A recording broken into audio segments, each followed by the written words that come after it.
So I'm delighted to now turn it over to Roberta. Roberta and Stephen met me on a very cool day a couple of months ago to talk about this collaboration. So we are now in fruition, so Stephen's just here. And Roberta will introduce herself, and then also you get a couple extra minutes because you're the first speaker. You can be. My talk is 7 minutes and 35 seconds. So I carry myself. Thanks Elizabeth for introducing me, and thanks for inviting us to do these talks. I kind of assume that Eric is kind of part of the family right now because we collaborated so much during the last few months that this is what happened. Just let me start the recording here. Sorry, I'm recording everything because this is what we do. It's for our own documentation. So I want to start with a few considerations. So despite being in full sight, many cabinets and showcases at universities and scientific institutions are empty or underutilized, or they're full of dust. They are located at the entrance of science departments, in proximity of laboratories, or in busy areas of transition. And some contain some outdated posters, like in the physics department, or dusty scientific objects that have been forgotten there for years. And they're kind of like old furniture on the curb, waiting for someone to pick them up. So the neglect of these cabinets may seem to confirm some well-established ideas about science institutions as first, reclusive space full of secrecy, or as spaces that do not bother communicating with the outside world, or where communication with the outside world is kind of forbidden. But this is not the case. In reality, laboratories in the proximity of these cabinets, and laboratories in general, burst of excitement and freedom and boredom, frustration and euphoria, and their machineries are constantly fabricated, rethought, dismantled, and replaced. In these laboratories, individuals, objects, and instruments come to life in very complicated ways. So these objects, human relations and stories, are forming complex ecologies. They are very much alive.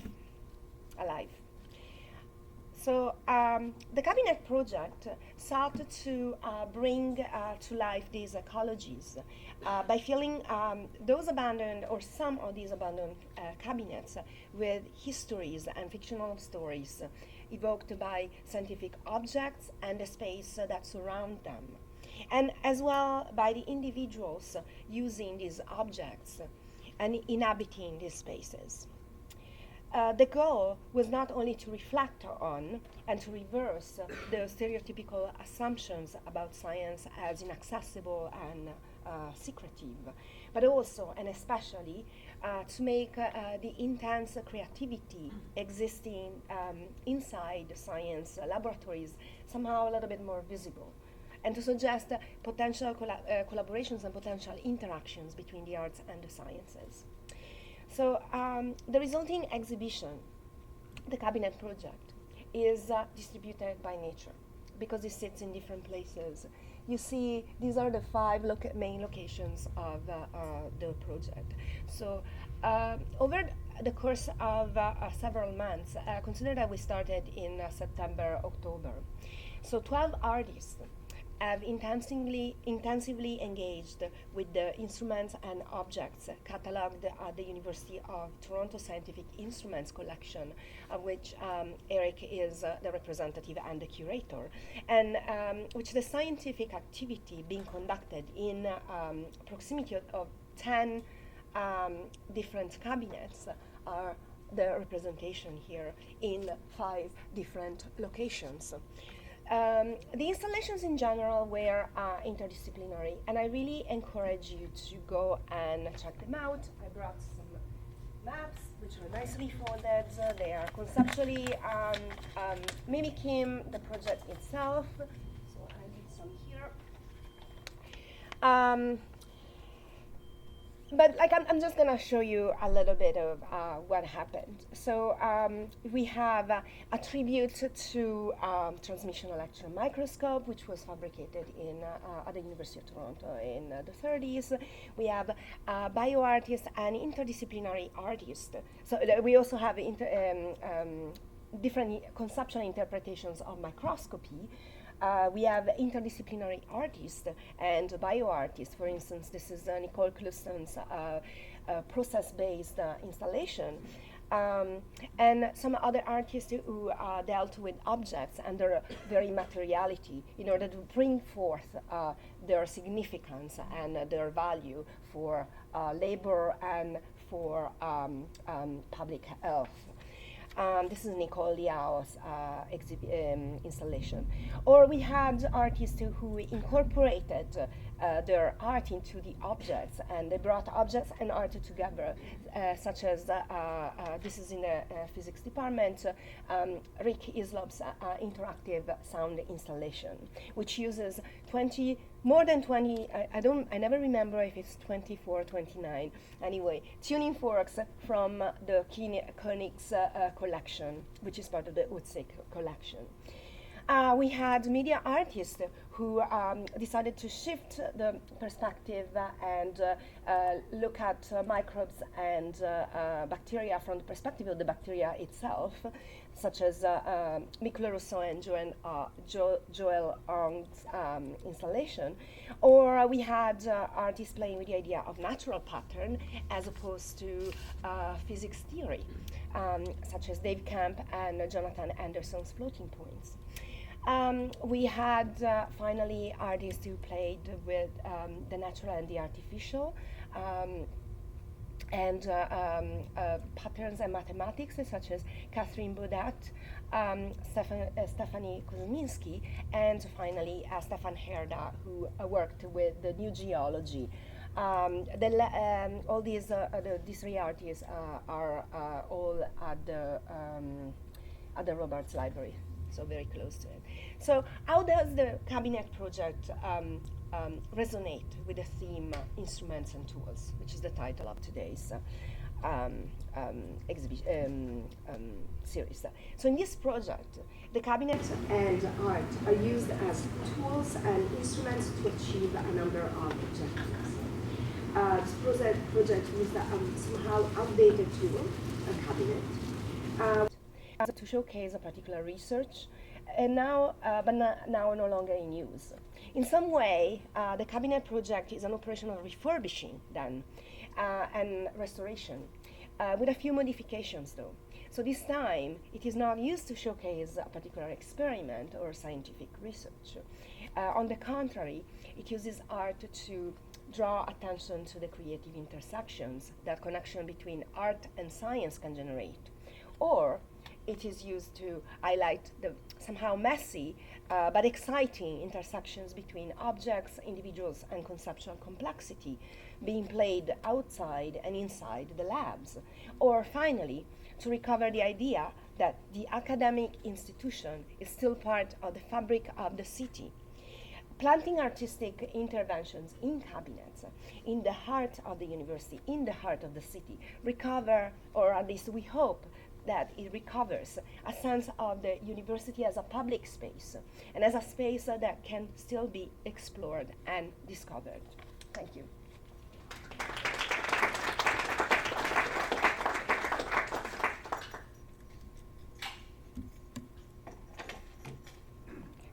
This one? Ed, is yours? I think it's down here. Yeah.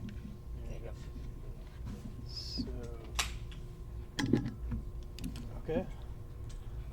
Great. Should I just start? Yep. All right. Well,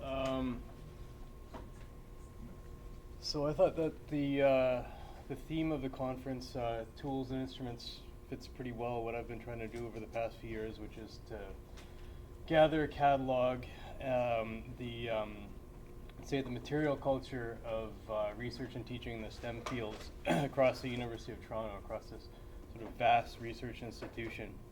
So I call this a genealogy of scientific artifacts. In fact, it's not really a genealogy, it's it's more of a typology because it's less about descent than it is about kind.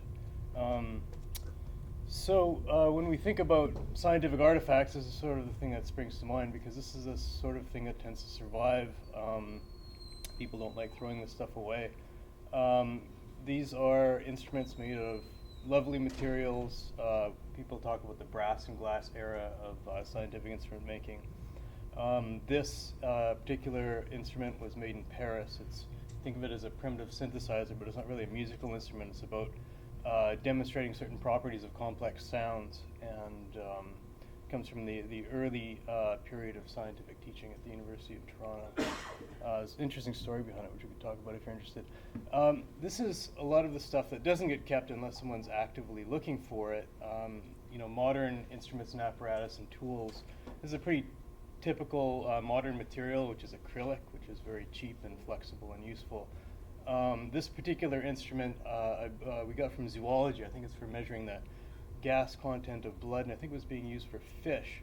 But interestingly, it was applied for in the medical field for, I think, infant blood. This is another instrument I really like. Just very quickly, this is from geophysics. It's a console for some sort of instrument. But as you can see, someone was looking for a sturdy case, so they settled on a toolbox. You can even see it's got a snap-on tool sticker on it still.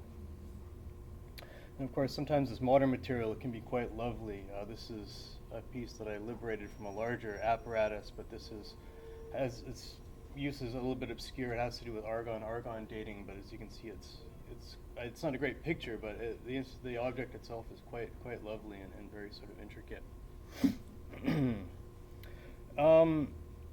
In modern science, instruments and apparatus can be quite big. This is part of one example. This is Professor Norman Evanson standing in front of what's actually a really important piece of scientific apparatus. It's used in argon dating again.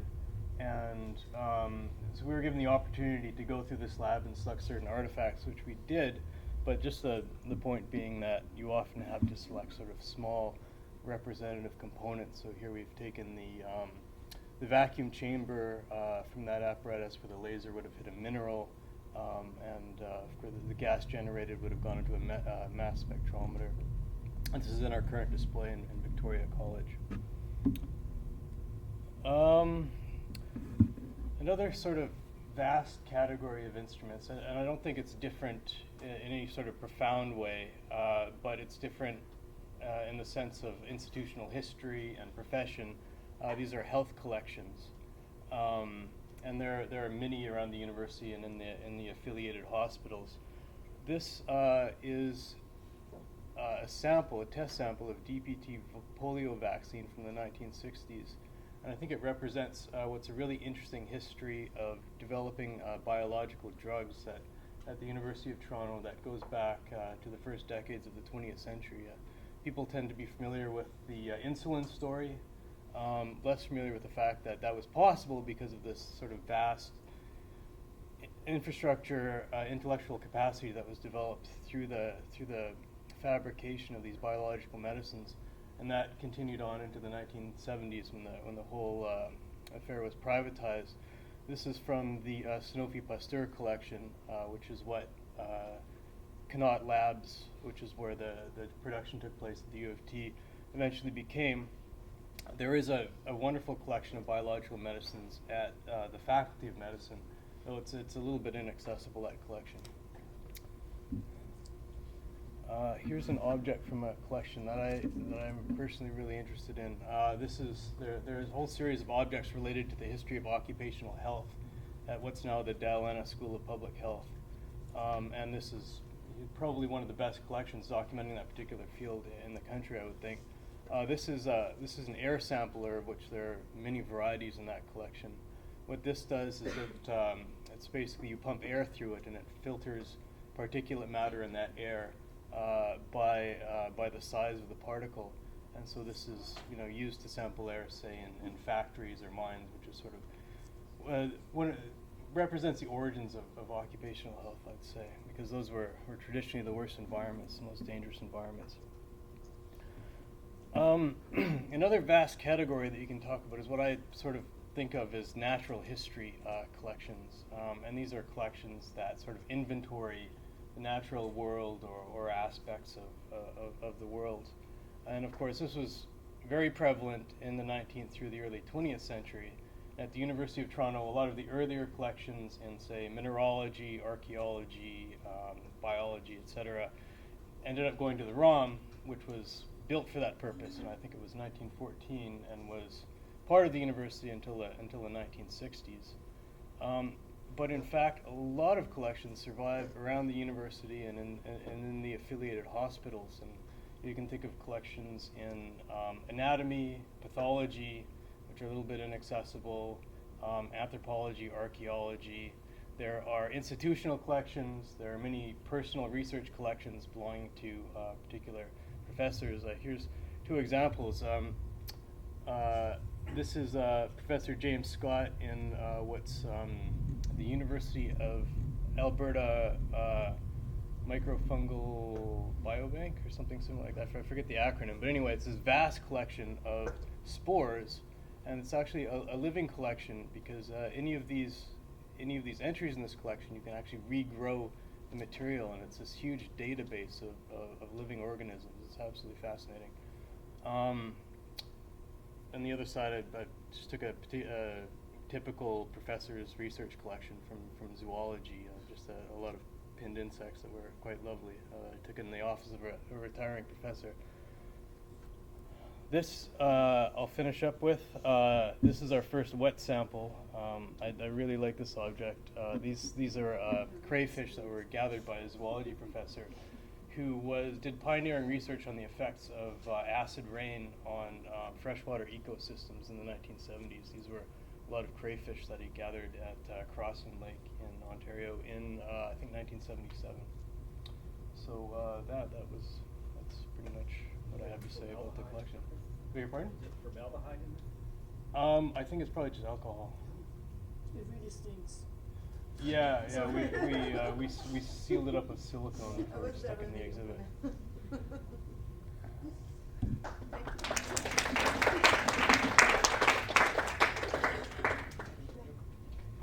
No, tranquilla. Okay, so this. Sorry. You get it. I don't know why. Perché? Okay. E voilà. Okay, hello everybody. After a very serious collection, here I am with my invisible side of art, a micro collection. I started micro collection, my artwork, in 1990. I was as a visitor at the Venice Biennale, and I saw an art fragment on the floor, and I said to myself that it would have been thrown away. So I picked it up and I saved it from oblivion. And since then, my art research was this. So collecting art fragments and archiving them. And at the beginning, the first years, I kept them for myself. And lots of my friends knew what I was doing, so they helped me. They went around the world for art fairs, galleries, and so on, museums, and they picked up fragments.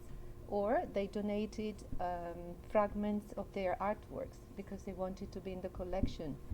And it happened to me that two art collectors invited me to their home and said, "Get what you want." I was scared. I didn't spoil the stuff, the artworks, but actually I found bits on the ground, so I took them. After, maybe I show you. Yes, this is a setting of my collection. I have all catalogs, and they're all in an alphabetical order. And yes, okay, that's one. And then, I go back a bit, just telling you that the first years I kept them for myself, but then I decided to show them using a microscope. And I started the so-called Cabinet of Curiosities. So a table a microscope and a selection of the art fragments of my collection, selected by myself or curators.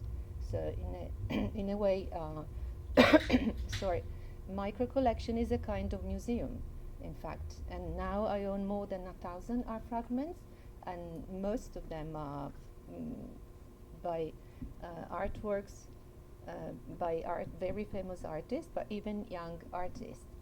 And here are some examples of Cabinet of Curiosities, and this is Giulio Paolini. I'm not getting into the detail, but just to show you some more, this is what I'm saying. This is a little bag with the name of the artist, the title, and this is a collector who donated it to me. This is an art association. They send me lots of fragments. Some are very big, and then I have to cut them to make them in the slides, otherwise they don't fit. This is an archive, and as you can see very quickly, otherwise I can be arrested, where I got them, Biennale and so on. Okay, so this was in a museum in Gallarate, in Italy. This was a solo show in a castle in Italy. That's in Brescia, again. This is, again, Italy, so you see different places and different settings. Sometimes I put an archive next to them, or information about the artist. Okay, then in 2008, I started the art sewing project. So I started planting some of the art fragments, the one that came from artworks whose titles refer to nature, such as watermelons, the paradise tree, or the 7-meter tree. So again, I asked myself, what could I do? I can plant them, and so an art garden can grow. It's an utopic one, but it stimulates creativity and in the public. Of course, nothing grew, so I had to change the attention, and so I set chairs or seats or benches, so the public sat and waited, and so the attention is on the wait, and the wait is a thought-provoking space, and in which you meditate and you wait and you imagine the artwork. This was a Chinese art sewing in the Chinese area of Milan.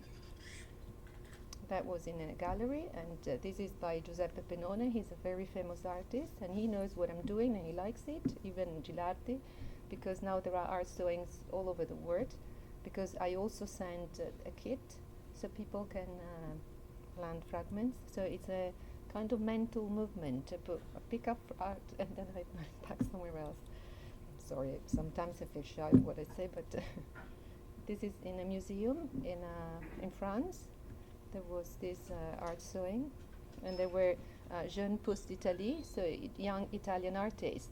And so you wait for them to grow. They're young and they will grow. Yeah. Okay, again. And you see the chairs, people wait.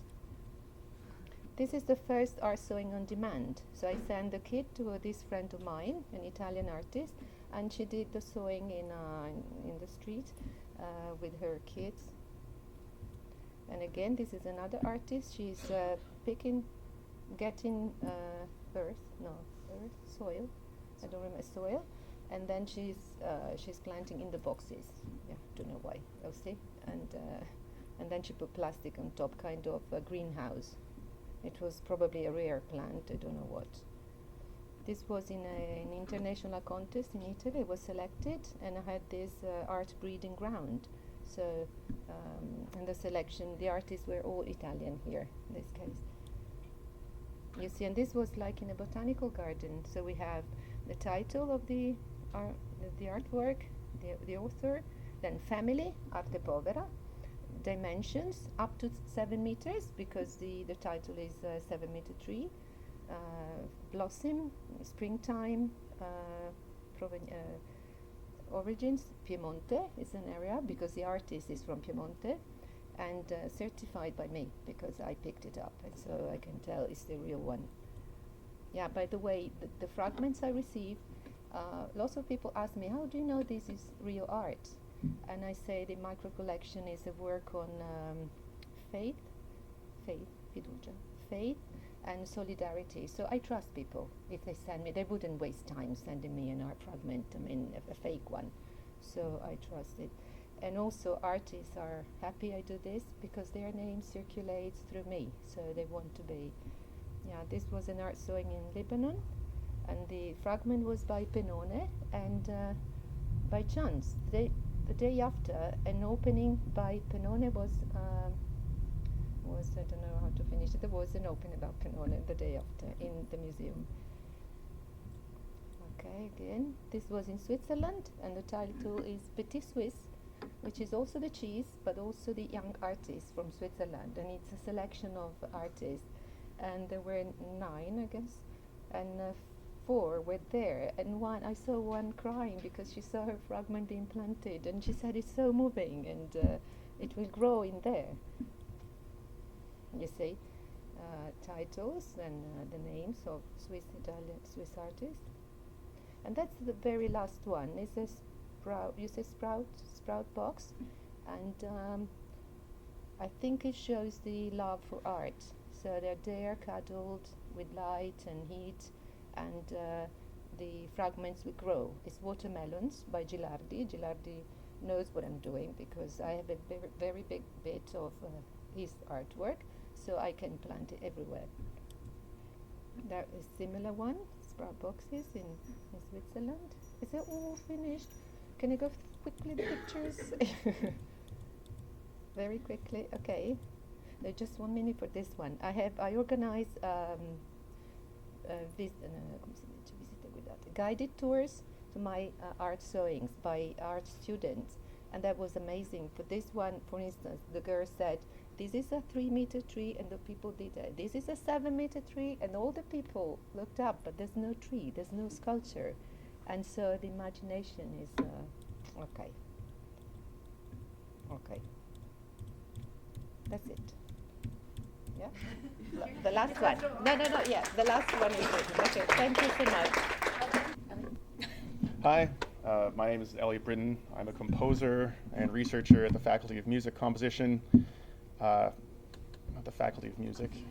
I'm in composition, and I'm also cross-appointed into music technology and digital media, and I'm going to give you a quick little overview of some of the stuff that I do. This is my first year at U of T, and this is my first time at a lightning lunch, so I'm going to try and make it as lightning as possible. I do a lot of stuff. I do a lot of concerts with light and artists and people, and I do stuff with, I guess I kind of threw this one in here because we were doing a lot of stuff with presentation and curation, and this is one that is called the Cabinet of Curiosities that we did that was all about the microsonification of all these strange objects, except the weird thing about this one and what struck me as a little bit different is that it had no kind of scientific history, so to speak, other than just celebrating the joy of putting beautiful looking items together. And what most people talked about was how it kind of looked like a living Instagram or Pinterest feed. And it's not my personal practice, but it was something that I chose to include in a festival that was all about the reinterpretation of technology, which is one of the things that I do a lot of, because we live in this world of, I guess, where anybody can do anything at any time with music technology, and it's changing so quickly that what used to be hard is now very easy, and what used to be rare is now ubiquitous. So the goal for me now is trying to make good decisions about what to use and when to use it, and what are the implications of using one thing over the other in my artistic practice, which connects technology and music in all sorts of different ways and all sorts of different methods. So I also work on performance practice using electronic instruments. This is my now defunct expanded performance trio. I managed to extend my doctorate for several years, traveling all around the world and kind of shaming cutting edge music technologists for focusing too much on getting something to the space where it was a functional demo, but not actually caring about how it was going to carry on and be a functional instrument in the world. So my project was to try and, sure, it's beautiful and interesting and novel, but can you get through a rehearsal? You know, can you record? Can you do something interesting with it in the concert? And I also am always trying to integrate orchestras with electronic music and novel gestural controllers and instruments, which sometimes works, sometimes doesn't, because orchestras are large, historied, stubborn creatures. I also helped get my way through my doctorate by doing sound design for various companies and video game projects. So, what I want to talk about today is, technology as an aesthetic choice. I grew up, when I first came to university, in this period where the first thing people did was say, you have to stop using all of that crap and get with the professional, real deal.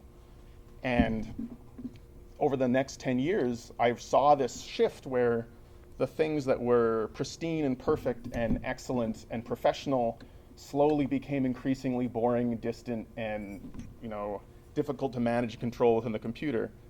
So I really started to research this idea of technology as an aesthetic choice and creative applications of technology.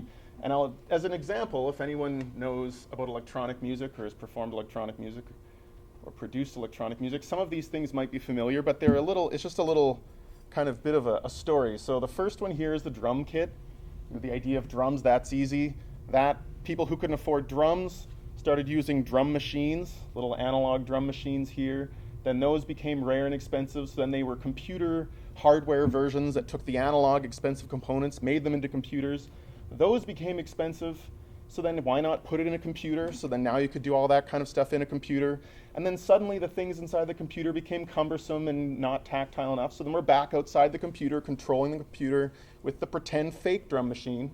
Then that became a little stuffy and too perfect, so now we're back out of the computer again with something that sounds like a bad computer, because at some point along the line, people realized that the bad computer was kind of just the right kind of computer that they wanted, and all the better computer was too perfect, and the stuff that was really bad was too terrible, so there's this weird sliding scale of aesthetic choice that I became fascinated by. Kind of like, imagine if you had a Kindle, so you have a book, and then you have a screen, and you're reading text on the screen, then you make the Kindle because you want it to be tactile again. Then maybe at some point, they made a book that was a really, really realistic looking book, and you could have a Kindle on a book, and you could turn pages, and it was very tactile. And then they made an even better one that was absolutely indistinguishable from a book, but there were a bunch of weirdos who were obsessed with that early bad digital book that had really awkward page turns because it created really nice looking letters and fonts. And that's the kind of world that I get into with sound design, creative practice, and music. And building things and working with audio and making sounds with equipment that people make fun of me about sometimes in my old institutions. They'd say, we got rid of that back in the 70s. What's wrong with you? Why would you want to touch anything? Everything is perfect in the computer. You're out of your mind. So then I slowly kind of got more and more into this idea of tactile research and the idea of technology as aesthetic choice, a series of limitations that inform aesthetic practice, and a color that can be traced and tracked. So a lot of my work now deals with telling a story through music that involves the careful controlling of audible technology. So you can hear when it's a record, you can hear when it's a vintage 80s synthesizer, you can hear when it's an analog synthesizer, and when your ears get trained, you can say, that is a fake version of an 80s synthesizer that was in the computer and being controlled by outside the computer. And that's kind of part of the fun listening experience, and it generates tension in the sense of historicity. And then I started trying to analyze all of this world of meta-technology in creative practice in music and electroacoustic music and mixed music, which is my thing. So I came up with this system of analysis called it's integrated multi-scale analysis. And you've got all these different analytical types that come together, because when you're trying to analyze technology over time, you need to have a lot of different historical perspectives running simultaneously, including traditional Western music. And that is what I'm working on right now, is analyzing and understanding more of the sort of technological history within musical practice. So that's where my slides become blank.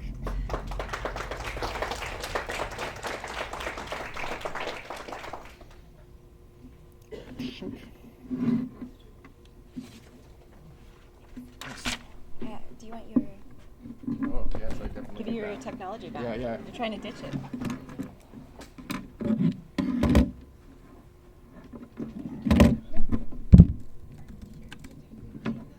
Oh, I don't know where. I think I gave it. Ah, it's here. Oh, it's now. Do you have sound? Yes, Okay, so you just make sure it's turned up. sure. If it, you can also adjust it here. Okay. Thank you. I'll just make sure some things are set up first.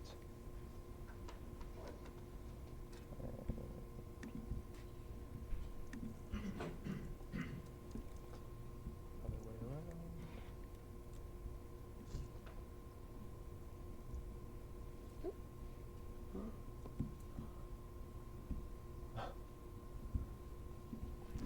Background.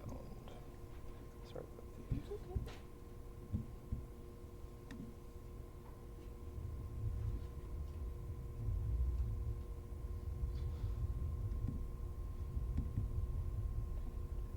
There we go. Now where is present? So this is Dan. Sorry, just one moment for me, please.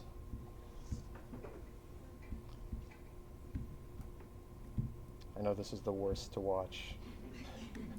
So frustrating. Just find the button.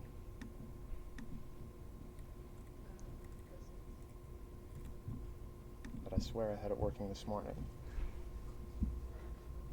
There we go.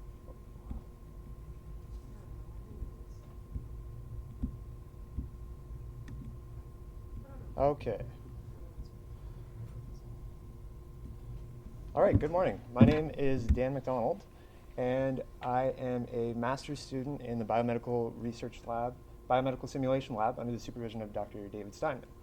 And I'm working in close collaboration with Dr. Peter Copan of OCADU and Richard Weindeyer of also U of T. So today I'm going to be talking about my project, which is characterizing blood flow through sonification, and kind of before doing that, giving you some context into the lab of what they're doing and kind of any art-science connections that exist. So in the biomedical simulation lab, we simulate fluid flow through arteries of the body. In particular, we're looking at aneurysms in the brain, intracranial aneurysms. So just to make sure things are clear, aneurysms are an excessive localized enlargement of an artery caused by weakening of the artery wall, and intracranial means in the brain. So treatment of aneurysms is generally very difficult because while most will go unruptured through the life of the patient, diagnostic surgery is very invasive and difficult and something you want to completely avoid. So our lab focuses on non-invasive methods of understanding the flow and characteristics of these aneurysms. So by exploring the relationship between the way the fluid flows and in ruptured and unruptured aneurysms, we hope to improve the understanding, diagnosis, and treatment of aneurysms. So for some context first, this is a geometric model of a patient's actual aneurysm, also over on that side. So the inlet tube of the artery would be here, and it kind of works its way up, in and around, and then the aneurysm is the saccular object there. That's kind of just inside the temple area. So in order for simulate flow, geometry of these arteries has to be extracted and modeled on the computer, which is made possible through techniques such as high-resolution MRI. So once we have this geometry, we simulate pulsatile flow to simulate the human heart conditions and extract useful parameters of characterizing this flow. So it's been found that the flow is very difficult to characterize as either laminar or turbulent. So laminar is kind of flow that is of order. It's very clear and there's no spinning components, whereas turbulent flow is kind of the chaotic aspect of flow. So you'd probably be familiar with that, like a river that is rushing is turbulent, whereas laminar might be like a half-open tap. So what we do know is that turbulent-like flows may be associated with wall shear stress, which then drives the growth of aneurysms. So this process of simulating flow is called computational fluid dynamics, and it's kind of sometimes referred to in a disparaging way as colorful fluid dynamics, because what comes out of it is usually just these visualizations that are really hard to interpret and kind of almost mean nothing. So what this lab is trying to do is present these huge data sets in more meaningful ways, in a way that's kind of inspired by art. So after performing these simulations, parameters are visualized. Velocity would look how you'd expect. It would look like fluid flowing through a tube or a pipe or something. But maybe some other more abstract parameters, such as Q criterion, which is a measure of how much the flow is spinning, are better representing the quality of the flow, that laminar or turbulent aspect of it. So those are the things that we're trying to communicate. So I'm going to show you a few examples from mostly other people in the lab. So this example is by a former postdoc. It's a particle simulation where, so it's physically realistic, and those particles would be interacting with other kind of invisible particles, but they're all originating from one point. So it's realistic, but only a fraction are presented. And in terms of our uses, this isn't what clinicians are used to. They see that colorful thing and it kind of throws them off. They don't think that that's professional or anything. So here we have a different type of animation. This is a volumetric rendering of Q criterion, that thing I brought up earlier about how much the flow is spinning. So you can kind of see these like tornadoes type structures almost, right?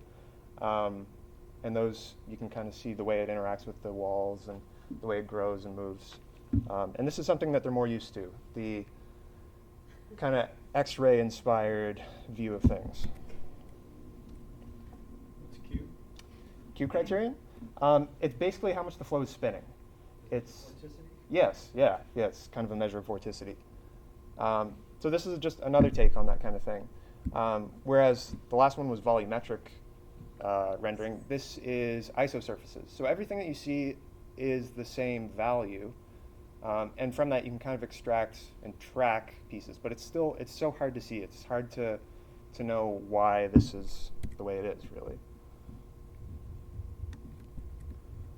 I'm going to skip a few because of time. So I've kind of indirectly mentioned two tools that we're using. Computational fluid dynamics is a toolkit for generating these numbers, and then visualization toolkits such as ParaView, which was used to visualize all of those visualizations. So then that kind of gets into my project.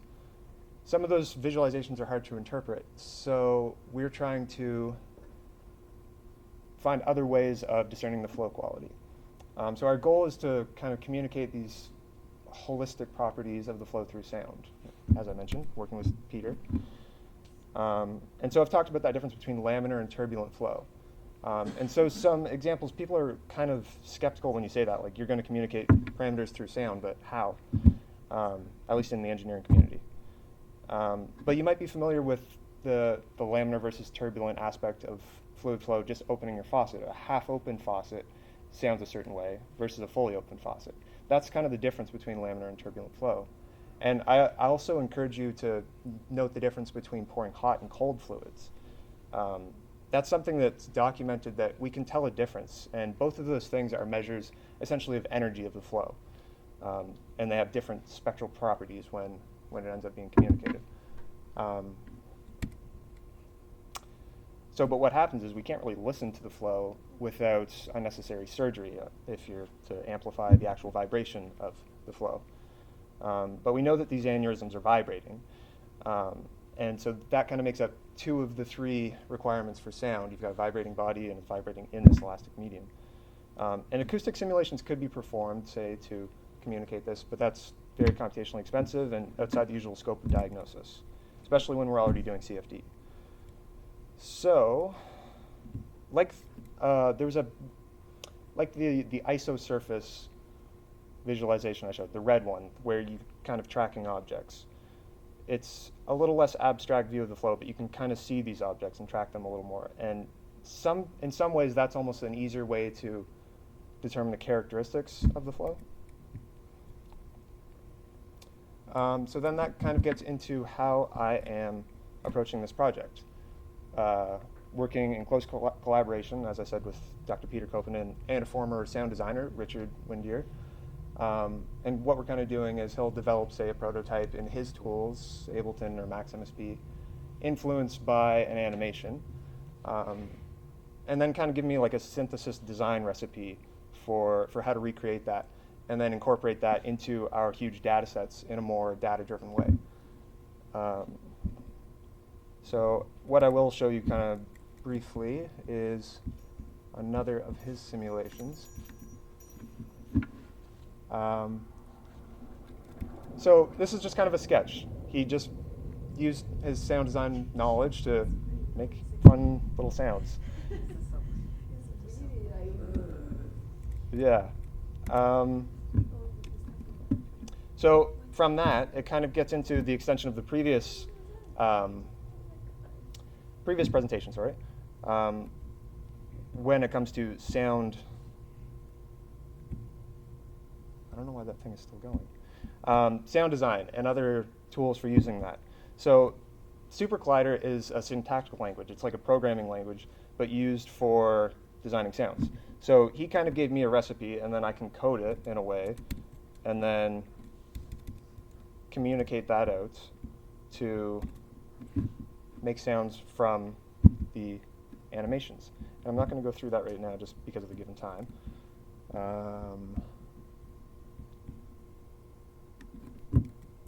But this project is still a work in progress.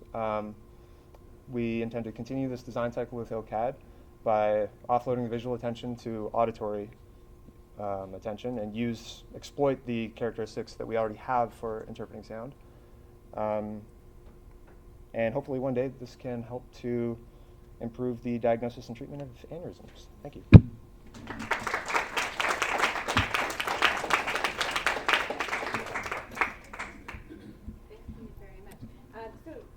If it's okay with the speakers, what we'll do is have a more relaxed Q&A. If you have a question and you were not one of the speakers, if I could just ask you to introduce yourself to the group, because we are quite all corners of the university. I'd also like to say, if you're interested in the digital humanities and you would like to know more about events like this, please send me an email at elizabeth.park at mail.utoronto.ca, and I'll add you to our listserv, which is right now our main way of communicating. We also have a Twitter handle and a Slack channel, and I'm happy to direct you to those modes of communication.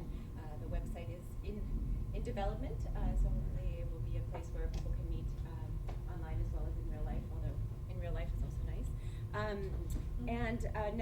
Our next event, we aim to have one of these a month, as I said, will be May 4th. We're partnering with the Technoscience Research Unit, headed by Michelle Murphy, and we will be talking about gamification. So it's really great that visualizations were sort of a nice segue into many of the things and concerns around